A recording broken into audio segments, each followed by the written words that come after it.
प्रधानमंत्री अगर ये इन्हीं बातों को पहले कह दिया होता, और पहले कहने से ज्यादा जरूरी है करके कुछ दिखा दिया होता, तब लगता कि अब मैं सख्त कार्रवाई पहले की है और अब मैं सख्त से सख्त कार्रवाई करूंगा। लेकिन सारी बातें जो हैं हवाई निकली। एक तो इस तरह रात में आके बच्चों को, देशवासियों को डराना नहीं चाहिए, जिस तरह से आप बगैर मेकअप किए हुए, शायद गलत लाइटिंग और गलत एंगल से लिया हुआ आपका वीडियो, जिसको राहुल गांधी जी ने कहा, जो देश के यूथ आइकॉन हैं, हमारे फखर हैं, लीडर ऑफ द ऑपोजिशन हैं, उन्होंने कहा कि ये बड़ा ही पैथेटिक वीडियो था।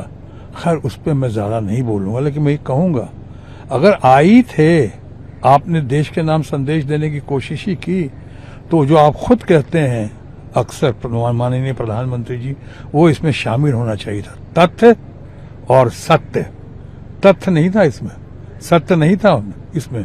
आप रात में भाषण दे रहे हैं, रात में संदेश दे रहे हैं सर, और रात को ही खबर आती है कि 1924 के पेपर लीक का, 2024 के पेपर लीक का मामला जब सामने आया, तो वो सीबीआई जिसको आपके सुप्रीम कोर्ट ही कह चुका हम लोगों का केज्ड पैरट, तोता पैरट है और पिंजरे में बंद तोता, उसने कहा, और शायद ठीक ही कहा होगा, उन्होंने कहा कि ये जो है इसमें कोई तथ्य नहीं है, कोई सत्य नहीं है, कोई सबूत नहीं है, बगैर सबूत के ये मामला आगे नहीं बढ़ सकता है, और उनको बाइज्जत छोड़ दिया गया। मैंने ये अखबारों में देखा पढ़ा।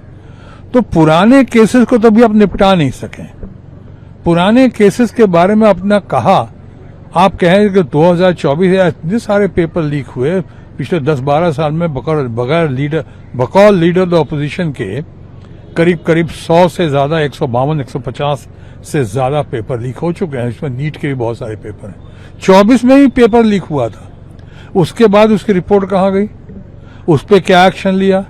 देश की जनता को अपने कॉन्फिडेंस में लिया क्या? ये बात समझिए माननीय प्रधानमंत्री जी कि सच का होना और सच का होता हुआ दिखना दोनों बराबर का महत्व रखता है।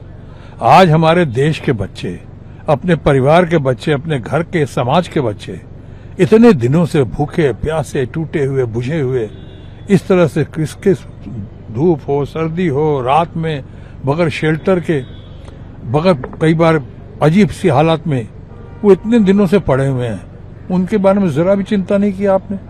एक बार भी नहीं कहा। एक बार आपको ही प्रधानमंत्री जी उनसे जाकर मिल लेना चाहिए था, या उनको गले लगा लेना चाहिए था बोल के, अच्छा बेटे हो गया जो हम लोग में, हम लोग कुछ करते हैं, डेफिनेटली करेंगे। आप एक बार, आपका इमोशन यहाँ आता, यहाँ पे आपकी वो मैच्योरिटी आती, तो आप पे बहुत फर्क, इस मामले में बहुत फर्क पड़ जाता। लेकिन ऐसा लगा कि दम और अहंकार में ये सरकार पीछे बैठी हुई है, ये छुपी हुई है, बैठी हुई है। अब दम व अहंकार की सरकार, आप कैसे, आप अपनी विश्वसनीयता खो चुके हो। आप ब्रेविलिटी बोलते हैं उसको, क्रेडिबिलिटी बोलते हैं, इंटीग्रिटी बोलते हो, पॉलिटिकल इंटीग्रिटी आप खो चुके हो। आपके ऊपर वो लोग विश्वास नहीं कर रहे हैं। प्रभातखबर.com, विश्वास वही, रफ्तार नहीं।